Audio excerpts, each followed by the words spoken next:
Today we'll talk about how can you enable notifications on your app. We're going to figure out the solution on know how you can do that on your app. So you just follow these ways, then it's going to work with you.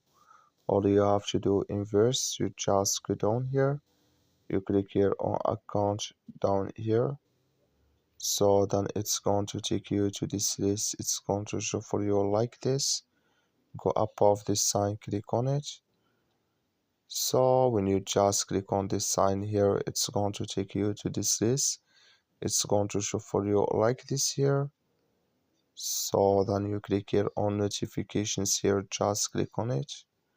You come to next step here, you come here to promotions, click in this sign.